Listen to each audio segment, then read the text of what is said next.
Yeah, dressing table. It is actually fixed dressing table. So behind the mirror, this is the mirror, and I am opening. See, these are the shelves.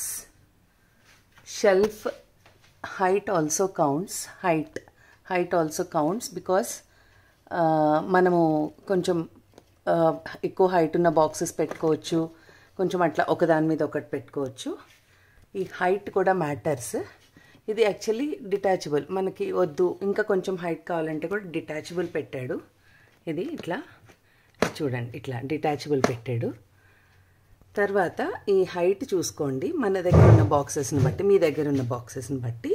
మళ్ళీ లోపల width, ఈ width ఇట్లా కొంచెం ఈ width కూడా చూసుకోవాలి.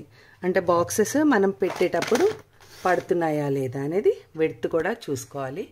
అట్లా నేను 1 2 3 4 5 6 7 8 9 10 షెల్ఫ్లు చేయించా.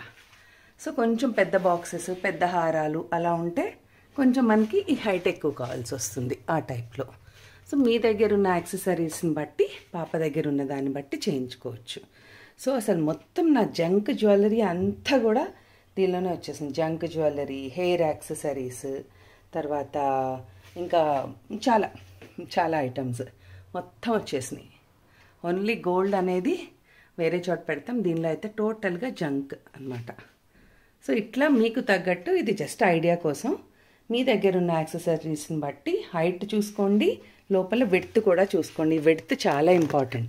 కొంచెమే పెడితే బాక్స్ లోపలికి వెళ్ళవు, డోర్ క్లోజ్ అవ్వదు. ఇప్పుడు చూడండి, డోర్ నీట్గా అసలు కంఫర్టబుల్గా క్లోజ్ అవుతుంది, మళ్ళీ కంఫర్టబుల్గా ఓపెన్ అవుతుంది.